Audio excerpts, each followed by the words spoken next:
Alright, so here we have that little baby spiderling, which is about 2 to 3 days old post hatching, and the objective of this particular recording is to see their eye movements. There you see those eyes, they are moving inside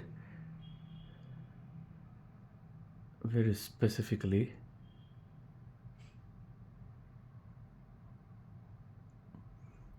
They are said to possess extremely good and sharp eyesight, which is endowed because of this special sort of retina and lens system that can move around. You can see those two black spots, they can see in different directions. And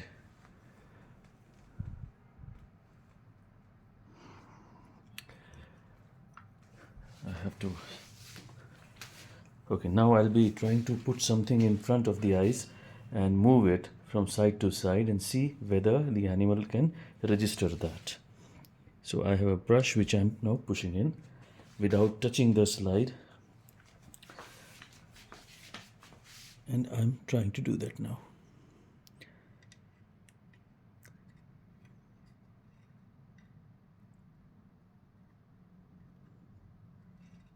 It isn't able, I'm not able to proceed with the brush.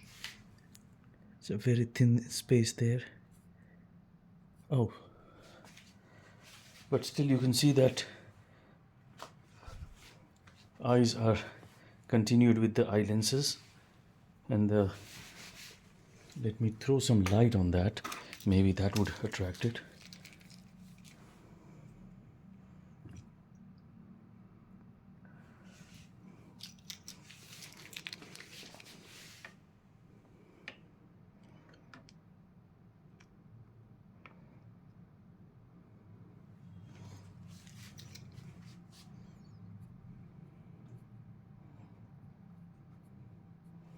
This is from a dual light source, top and bottom both. Now the bottom lights only, and now from this side I take the advantage of putting some white light to attract the creature, to attract its visual acuity, and see whether I'm able to challenge it for some vision.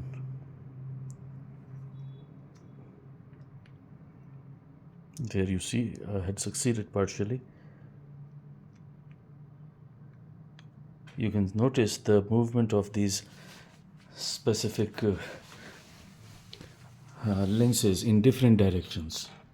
Both can see in different directions at the same time. So that is for sure that they have a multi-point view system. They can focus in different directions, just like that chameleons, the garden lizards can do. Again, let me try to put in some more light from a different side and see if I can challenge it.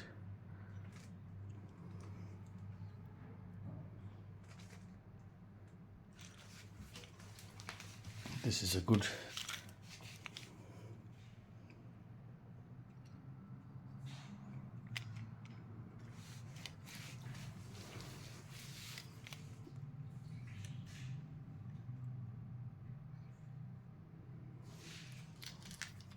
We can very clearly at this stage see those two eye lenses.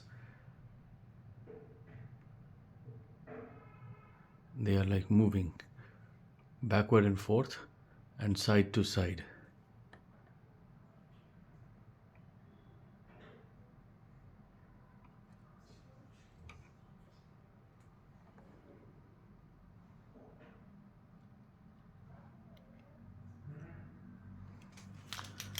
All right, now from the other side I'm trying to throw some light, like it's from the... This is the entire animal. You can see a lot of bristles on the body, and the ones on the head between the eyes, some of the bristles have been lost because it is somewhat pressed in a very confined space, and it's only the head region that is facing the brunt of the entire friction. Okay, now see those lenses, they are popping in and out, they're moving forward, backward, side to side, and independent of each other.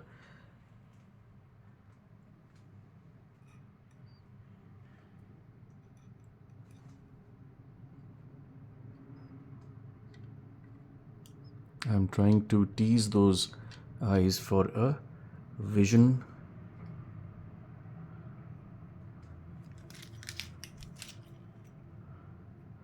And don't want to give any much torture to the animal as such. It's a baby after all. I'm taking a brush and moving it from left to right from in the perspective of the spider baby.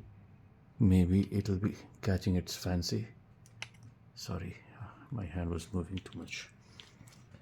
Okay, now if I remove the light source a little, no, this destroys the view. This is better. We can see those lenses very clearly. That's beautiful.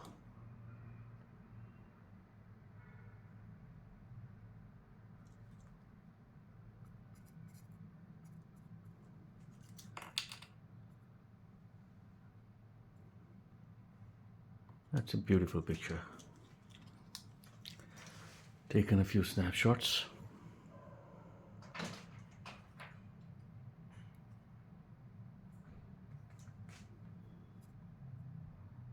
There you see that movement of the eyes. The lenses are moving side to side.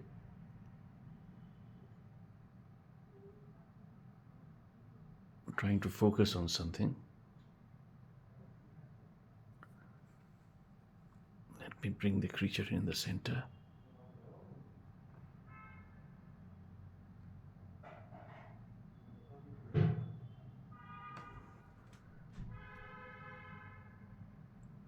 Zoom in a bit and try to bring that in focus.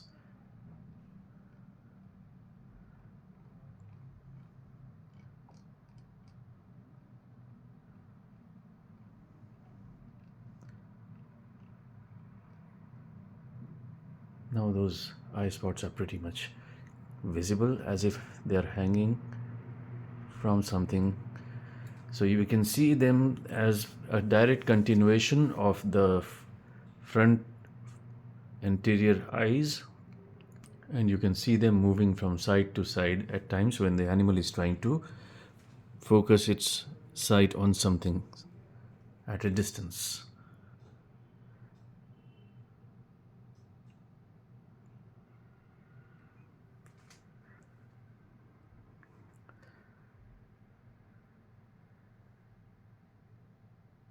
This is marvelous. Wonderful.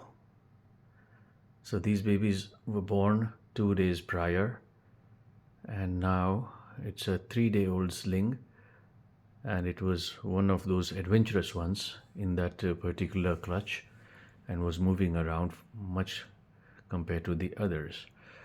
Now, talking of ethical aspects, okay, we can see those eyes moving again slightly. Talking about certain ethical aspects of this entire exercise that I'm doing, I don't think that the animal would be much disturbed in any form, in this form of any deformity, because it'll soon undergo the first molt, and any damages on the body, even if a little deeper, would be rectified with the first molt. Even the loss of a limb will be rectified, though I won't do anything of that sort to the best possibility. Now let me again try to tease it. Try to tease its eyesight by putting a probe inside near the light source so as to see if I can make any challenges to this young one.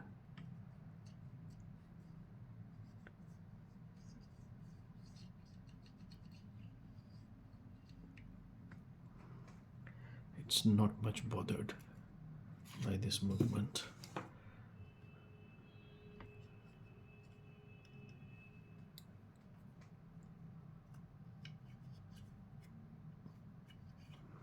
Probably I'm not able to give it much more challenge.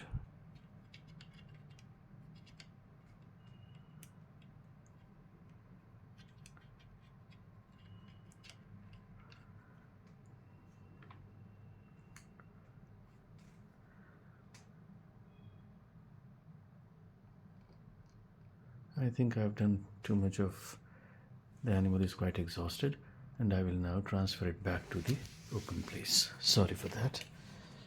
Now this is my work spot. Let me bring it back to lesser focus.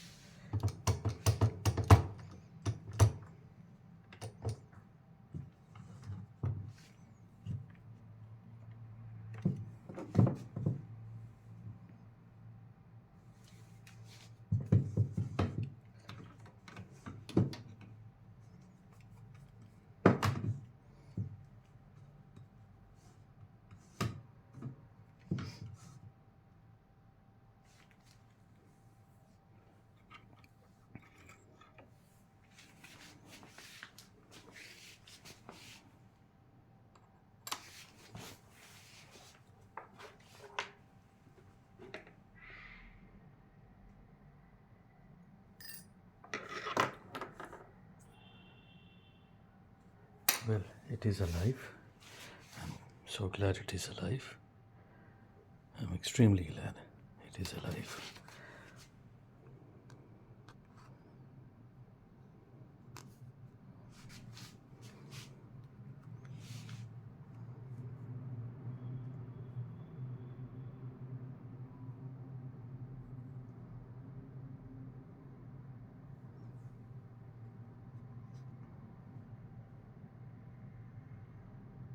Well, you can see it moving around, so it is pretty much alive. I'll put it back to the original clutch. Here are the other ones, the other babies. You can see them, and the mother is still inside here. You can see that silhouette of the mother, and now this little fellow, this little adventurous fellow, shall go back in this.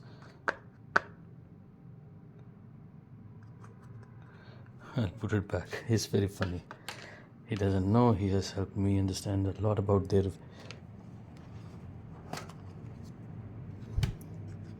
So this is the one.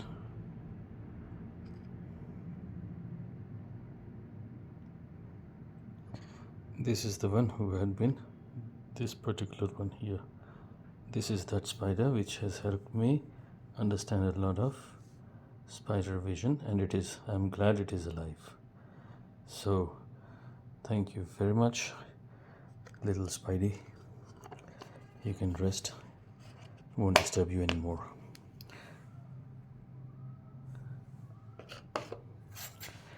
Enough. Thank you for joining me on this little stream. Maybe we'll be doing something more again. We have got a lot of young ones coming up, and next time I'll have some better arrangements of vision or documenting. For the time being, let me just show you what exactly I've been using as my equipment here. This is my microscope, and I have an additional light source here. This one, additional light source, which I can use for a top lighting, and this one is for the bottom lighting.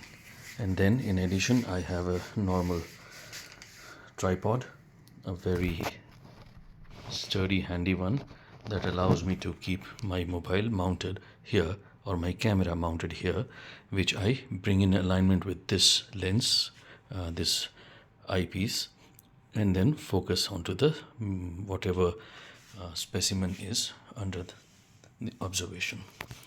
So thank you very much, wonderful spider and wonderful young ones.